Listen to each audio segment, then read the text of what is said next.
Welcome back to Echoes from the Dark. I'm your host, and today we're diving into one of the most disturbing stories I've ever encountered. This is not just a story, this is a documented account of something so horrifying that it will make you question everything you think you know about Lagos, Nigeria. But before we begin, let me warn you. If you're someone who gets easily unsettled, now is the time to step away. This story involves missing people, dark spirituality, and a marketplace that exists in a dimension most people don't even know about. Still here? Good. Because what you're about to hear will change you. My name is on this channel for a reason. Every story we tell here is rooted in something real, something that happened. And this happened just 5 years ago in Lagos. Multiple witnesses, documented disappearances, a mystery that's still unsolved. So settle in, get comfortable, and prepare yourself. Because at midnight, Lagos transforms into something unrecognizable. And there's a market that opens only for those who know where to look. Let's begin.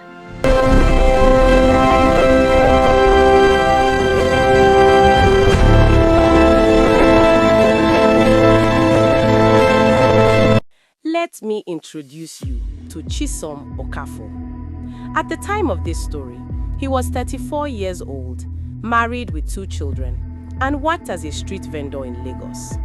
He wasn't rich, he wasn't famous, he was just an ordinary man trying to make a living in one of Africa's most chaotic cities. Chisom sold phone accessories, chargers, cables, screen protectors, things that break constantly and people need to replace. It wasn't glamorous work, but it paid the bills. He'd wake up at 5 a.m., set up his stall on a busy street corner, and sell until 10 p.m. Then he'd go home, see his wife and kids for a few hours, and do it all over again. Life was predictable, boring even. He made just enough money to send his kids to school and keep his family fed.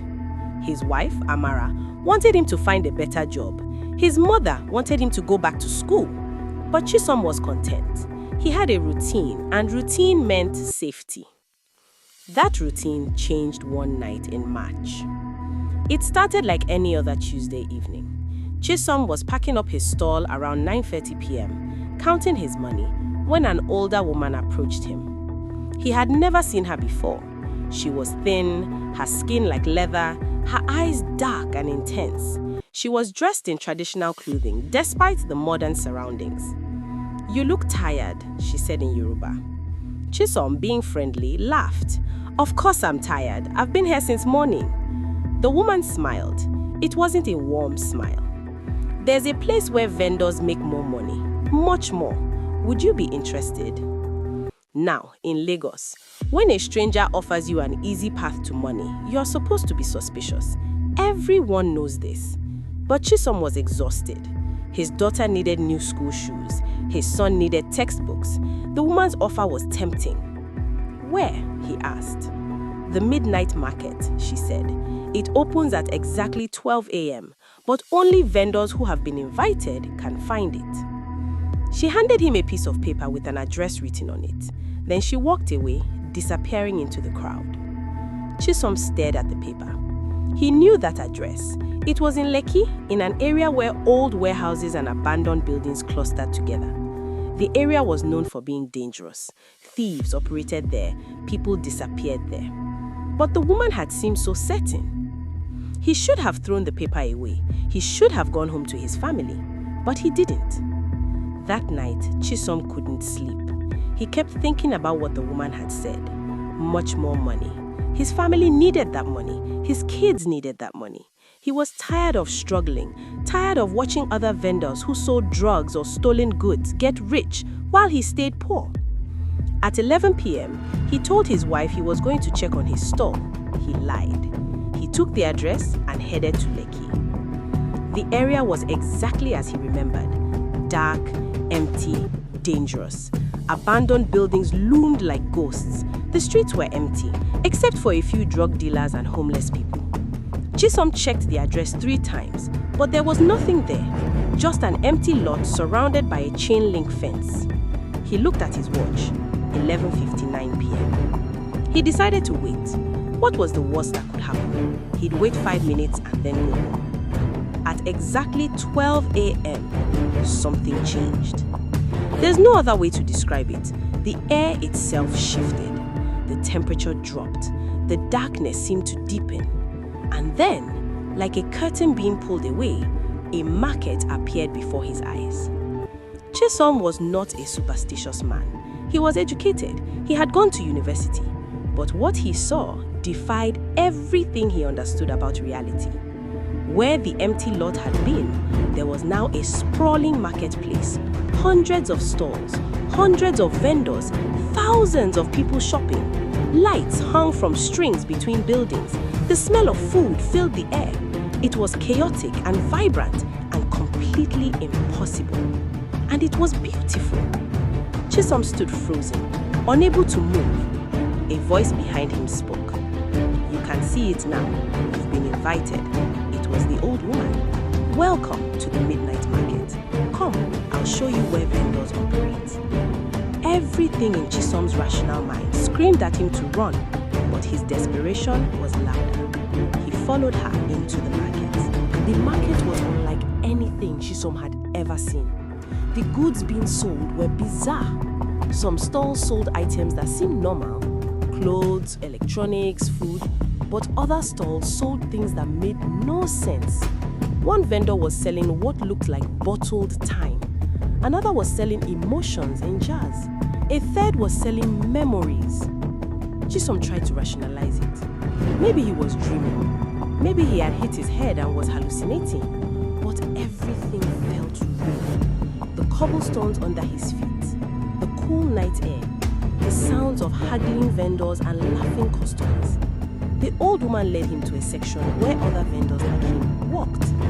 Men and women from Lagos, from Nigeria, setting up stalls and selling goods. But here's where it got strange. Their goods weren't normal.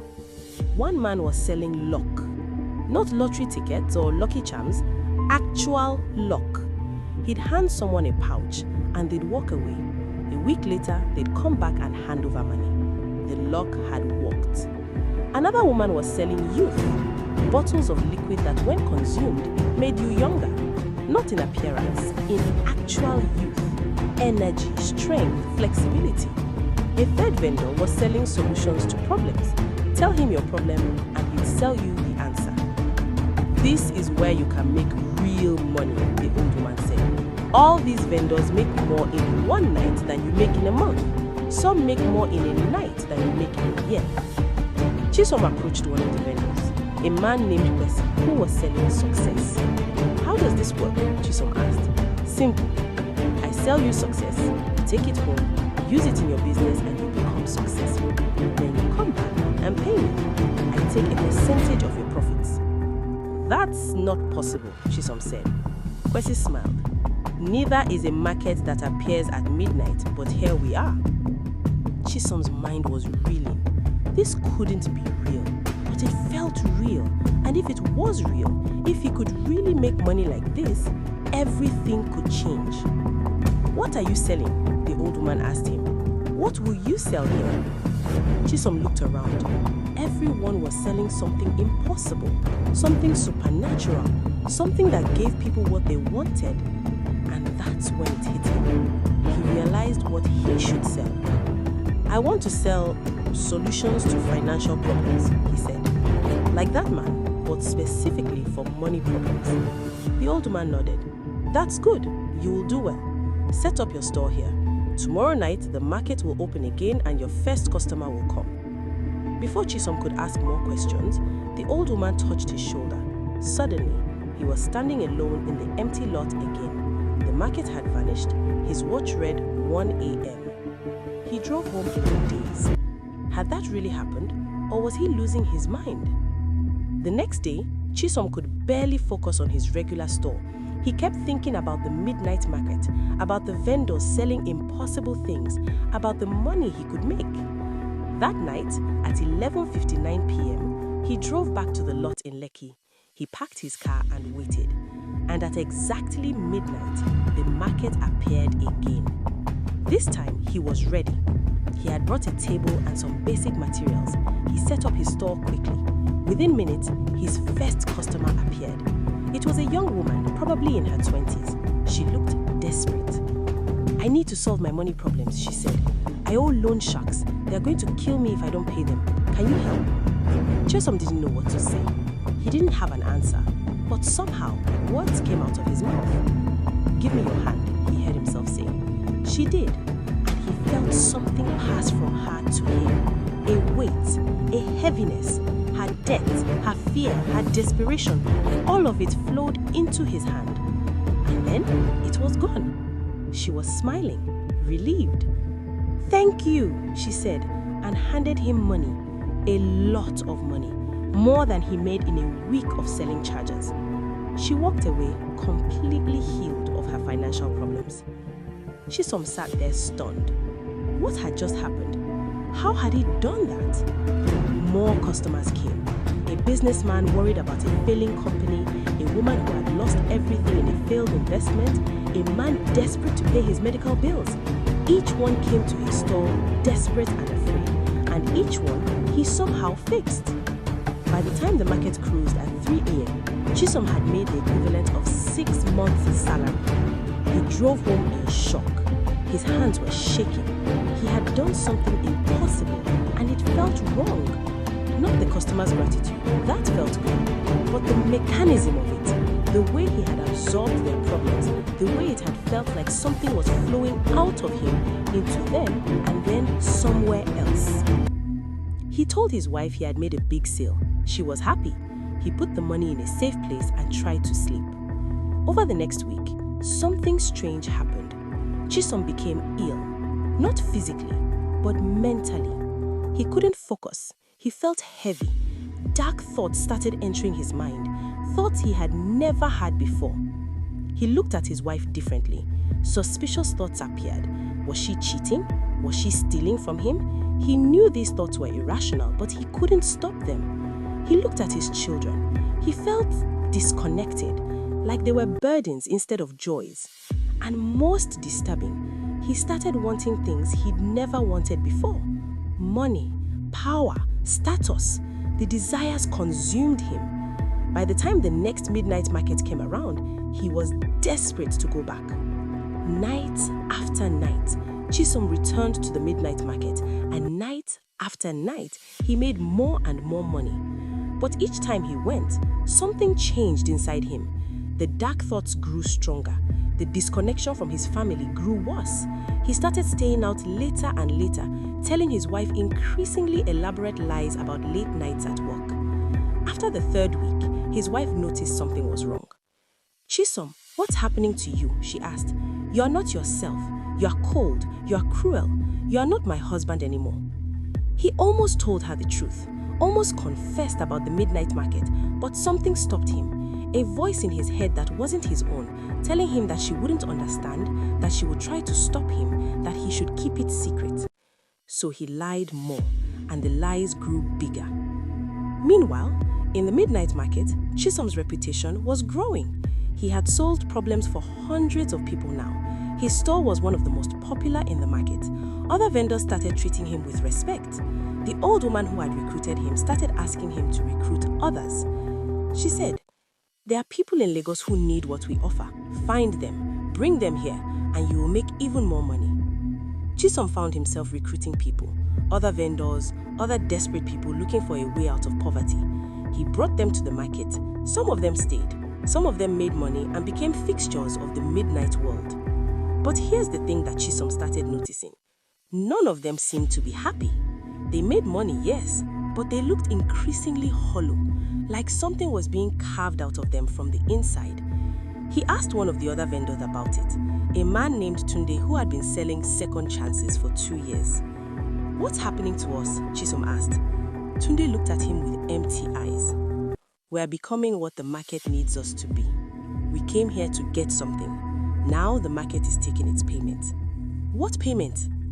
"Our humanity," Tunde said simply. "Every time we sell a solution to someone, we take their problem into ourselves. We take their fear, their desperation, their darkness. The money is just the cover story. The market is actually feeding on us, taking pieces of us and selling them to the people who come here." "What do you mean by feeding on us?" Chisom asked. "I mean we are dying, slowly, but we are dying. And when we're used up, when there's nothing left to take, we will disappear. just like all the others who came before us. Chisom's first instinct was to stop going to the market, to walk away from the money and never return. But he couldn't. Something was holding him there. Something was drawing him back night after night. And his wife noticed. Amara had always been patient with him, but her patience was wearing thin. He was distant. He was cold. He was cruel to the children for no reason. And now he was barely home at all. One night, she confronted him. "Where are you going every night?" she demanded. "And don't lie to me, Chisom. I'm done with lies." For a moment, Chisom considered telling her the truth, but the voice in his head that wasn't his own told him not to, told him that she was a threat, told him that she was trying to keep him from his destiny. "I'm working," he said coldly, "and my work is more important than your neediness." She slapped him, not hard, but with feeling. Amara had never hit him before. "I don't know who you are anymore," she said, crying, "but I want my husband back, the man I married, because the thing living in this house isn't him."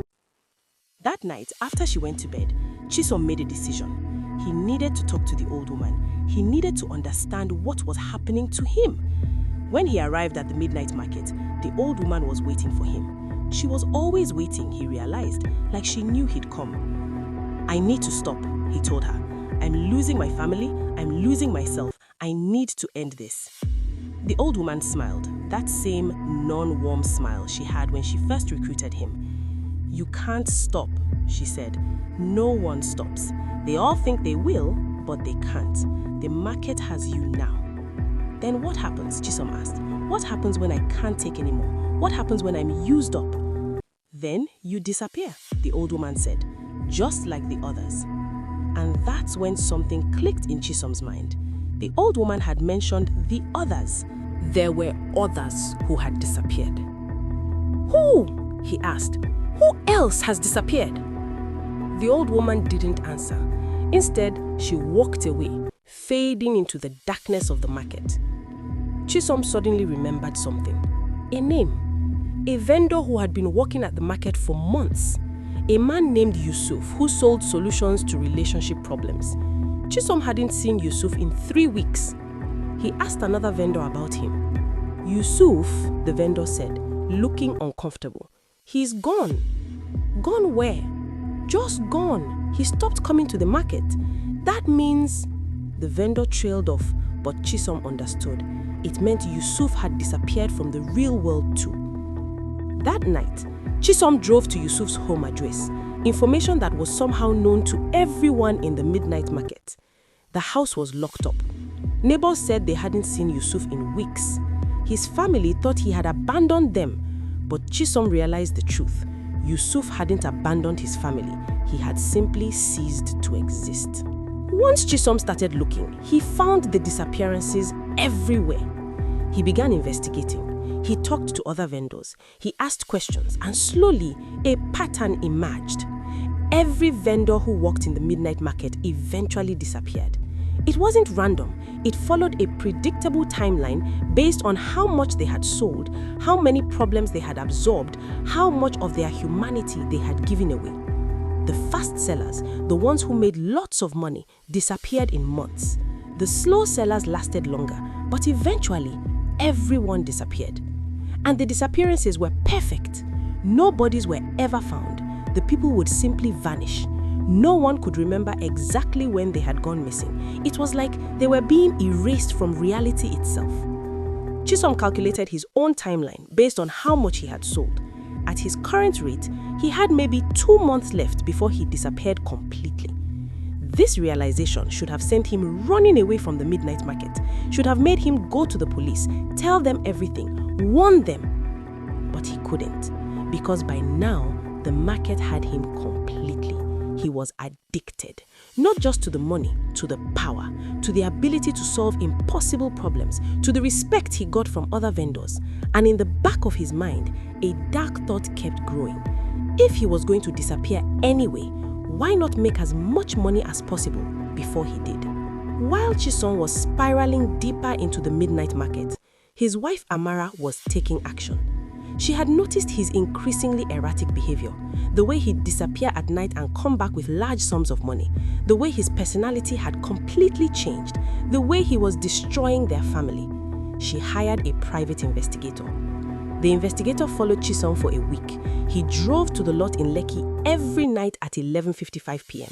He parked there for hours. At 3 a.m., he drove away. But what happened in between, the investigator couldn't figure out. He drove to the lot and saw nothing but an empty space. The investigator thought maybe Chisom was meeting someone there, a mistress perhaps. He tried to follow Chisom past the gate, but something stopped him. He couldn't see where Chisom had gone. It was like he simply vanished into thin air. Desperate, Amara decided to follow Chisom herself. On a Friday night, she drove behind him to the lot in Lekki. She parked and waited. Chisom got out of his car and walked toward the empty lot. And then he simply vanished. Amara watched. She saw her husband walk toward the fence and then he was gone. She couldn't see him anymore, even though there was nowhere for him to hide.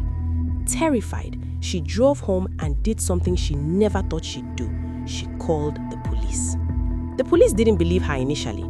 A missing husband who wasn't missing because he came back every night didn't make sense to them. But Amara was persistent. She showed them the investigator's report. She showed them records of the money. She showed them evidence that something was deeply wrong. Finally, a detective named Okoro decided to investigate. Detective Okoro was old school. He didn't believe in supernatural explanations. There was always a logical answer. But as he investigated Chisom's case, logic started to fail him. He interviewed Chisom. He was evasive and hostile, but he didn't deny anything. He admitted to disappearing to the lot every night. He admitted to making money in unspecified ways, but he wouldn't or couldn't explain what was happening. It's complicated, Chisom kept saying. You wouldn't understand. You couldn't. Detective Okoro decided to investigate the lot himself. He went there at midnight with a team of officers. They found nothing. An empty lot surrounded by a fence. Nothing unusual. But then something happened that changed everything. One of the officers, a young man named Chidi, disappeared. He was standing next to Detective Okoro one moment, and the next he was simply gone.